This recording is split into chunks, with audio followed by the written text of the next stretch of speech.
The meteoric rise of Chatgpt has illuminated the potential for artificial intelligence to replace humans in various aspects of life. So, what will you do if one day an AI robot becomes part of your family, possessing emotions as genuine as any human? This movie presents us with one possible scenario, no matter it is right or wrong.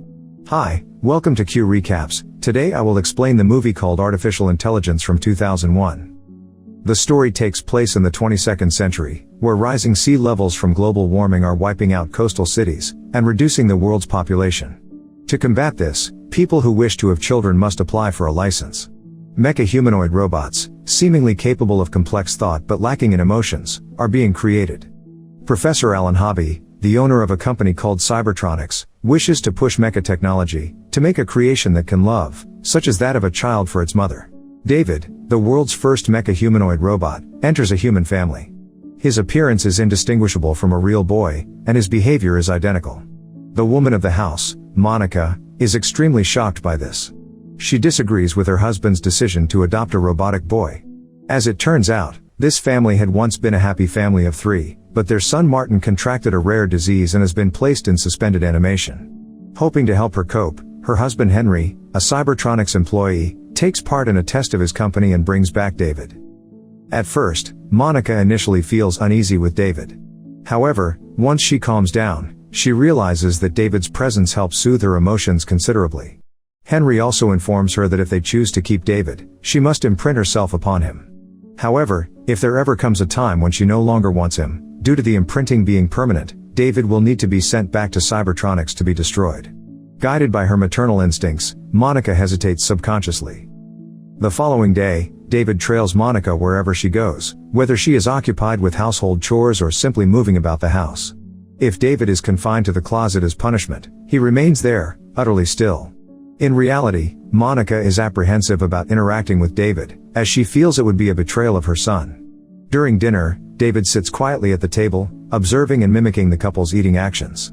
At one moment, Monica accidentally chokes on a mouthful of food, and David unexpectedly bursts into laughter. This sudden turn of events astonishes everyone, but as they witness the boy's unbridled joy, the initial shock transforms into shared amusement. Monica makes the decision to perform the imprinting process. She reads a list of words that will activate David's emotional simulation. When she does, David calls her mommy. Monica is touched by the long-awaited call and then can't help but take David into her arms. From that moment on, the once broken family starts to reclaim its happiness.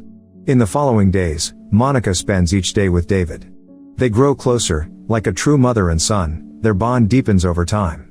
David once asks his mother how long she will live, and Monica replies, probably about 50 years. I hope you never die. The simple answer weighs heavily on Monica's heart. Concerned that David will be too lonely when she is gone, she gives him her son's robotic teddy bear, Teddy, which not only can speak but also possesses remarkable intelligence. The story might reach a perfect end here, but perhaps, just like life, when everything seems too flawless, something goes awry. A few days later, Monica's son Martin miraculously comes out of his coma. As David watches his mother's joyful tears, he feels a subtle sense of unease. Once home, Martin starts to argue with David and consistently torments him and Teddy. Martin regards David not as a human, but rather as a super toy or a doll. The rivalry between the two boys grows more intense, and Martin slowly wins back his mother's attention. One day, Martin asks their mother to read them Pinocchio. David becomes entranced by the story in which the wooden puppet turns into a real boy, thanks to the tale's blue fairy. Clearly, Martin is deliberately provoking David with this ploy. In the end, the ongoing provocations result in an unforeseen accident. At the dinner table, Martin stares at David, deliberately eating his meal with big bites, as if mocking the fact that David is a robot while he himself is a real human. This time, David decides to fight back and picks up some food, intending to eat it. Teddy, noticing this, quickly tries to stop him, knowing that robots don't possess a digestive system.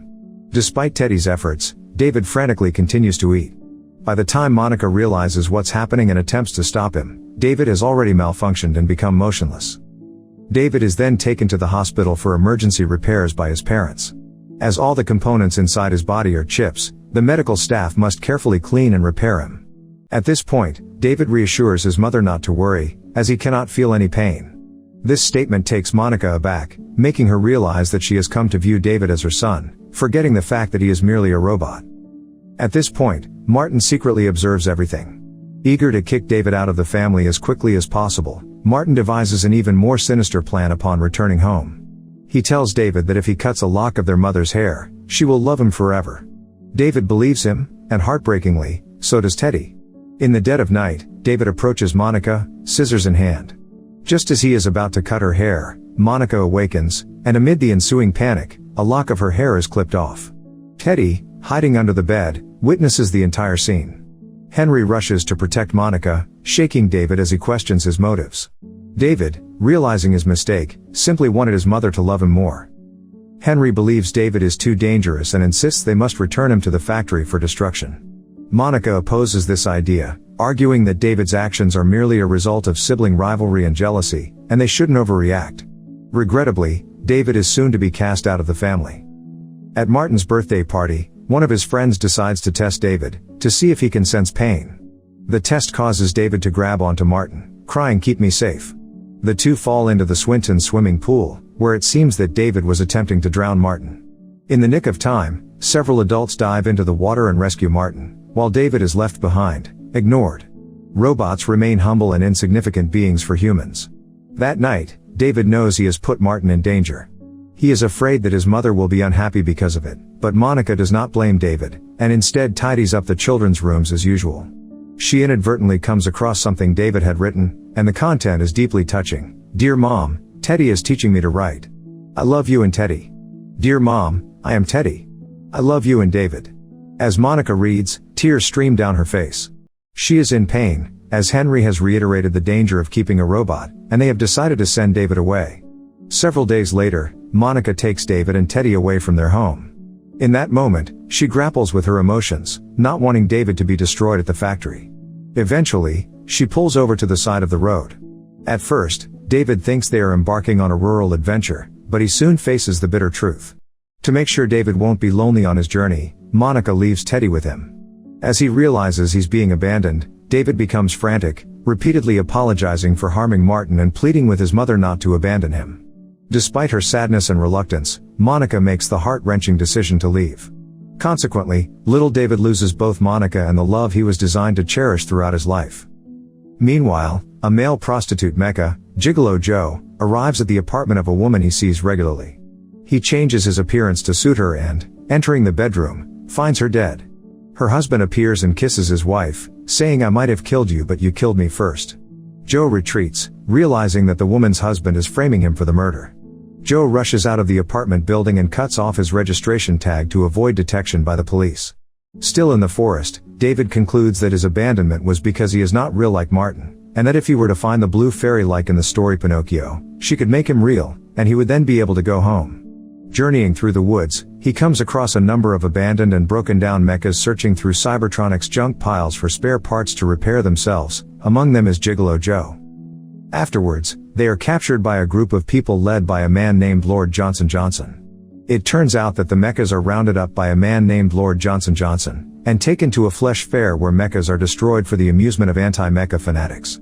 Amidst the deafening noise of the mecha slaughterhouse, captured robots are destroyed one by one, followed by applause and cheers from the audience. In the face of such a gruesome scene, David is panic-stricken. When the Flesh Fair staff study David, they find that he's a more advanced mecha than they've yet encountered and propose to keep him from being destroyed. Johnson Johnson is unmoved and grabs David, taking him to the destruction ring. When a few buckets of acid are to be dropped on both himself and Joe, David cries out, showing fear like a real boy. The people are stunned by the sudden pleas for mercy, as robots never beg for their lives. They believe the slaughterhouse must have captured the wrong one. Seeing the situation, Johnson Johnson quickly provides an explanation. As the crowd revolts against Johnson Johnson and a riot ensues, David and Joe are set free and manage to escape. Escaping into the nearby woods, David tells Joe of his search for the Blue Fairy. Joe is confident that they'll find her in a place called Rouge City. Hitching a ride with some teenagers, they make it to the city, a mecca of adult entertainment that rivals Las Vegas and Disneyland. Their journey takes them to a place where a knowledgeable computer representation of Einstein, called Dr. No, tells them that the Blue Fairy can be found at the end of the world where the lions weep. Joe explains to David that Dr. No must mean a place called Manhattan, as many mechas have gone to the end of the world and have never come back. David is all for going to Manhattan despite the danger. However, Joe tries to deter him, saying that it could be a trap. As David and Joe leave the building, Joe is accosted by officers, who have come to arrest him for murder, a fact David is unaware of. Seeing a vehicle sitting nearby called an amphibicopter, David takes the controls, and manages to release Joe from the clutches of the officers. Joe gets in and takes the controls, guiding them to Manhattan. Their journey leads them to the flooded New York City, where they find the Cybertronics building adorned with statues of lions weeping water from their eyes. Joe and Teddy choose to wait outside while David ventures in alone. David enters a room, where he finds another mecha that looks just like him. However, feeling this duplicate could be planning to take his mother away from him, David destroys it in a jealous rage. It is then that Professor Hobby reveals his presence, telling David that he used Dr. No to lead him home. Everything that has happened so far was an experiment to test David's ability to think for himself. David says he just wants to be human, but the professor tells him that he is even more real than humans, transcending human existence. Hobby leaves David alone to fetch the team members who designed him. However, when the professor leaves, David wanders around his room, and the sight before him shocks him. There are countless copies of him, all in an inactive state. In a moment of clarity, David realizes the truth in the professor's words: everything was an experiment, and he is nothing more than a test subject. He wonders if, once these copies are all activated, they will experience the same pain he has endured. Filled with despair, David no longer wants to stay. He goes outside, seemingly soulless and hopeless. If everything is pre-arranged programming, then the blue fairy must be fake too. As such, it seems impossible to earn his mother's love. David, without hesitation, jumps into the water. His heart is dead, and perhaps only by ending his life can he see his mother again. As David sinks into the sea, he is surrounded by a school of fish that guide him to a particular spot. As he slowly descends to the ocean floor, a miracle occurs. Just as David tries to investigate, Joe arrives in time to rescue him. Back at the surface, David excitedly tells Joe that he saw the blue fairy underwater. Joe wants to express joy, but in the next moment, he is found by robot police. Due to his metallic body, Joe is soon pulled up into the air. Before he is pulled skyward, he activates an amphibicopter for David to explore underwater. David and Teddy pilot the vehicle deep into the submerged city, finding themselves in the remnants of the Coney Island amusement park. David guides the craft to the park's fairytale land, and within a Pinocchio-themed area, finds a statue of the blue fairy. However, maneuvering the craft causes a nearby Ferris wheel to collapse, trapping the amphibicopter near the statue. David is not at all concerned, but is elated that he has finally found the blue fairy. He then begins to pray to her, wishing to become a real boy. The blue fairy remains motionless, not reacting to David's persistent pleas. As time goes by and the energy in the cockpit dwindles, David refuses to give up on his wishes. He clings to the belief that his mother would never deceive him. 2,000 years pass in which the world has become blanketed in a new ice age, and humans have all but died out. Excavating the ice are evolved mechas of the future, trying to unearth and study the remnants of the culture and species that created them.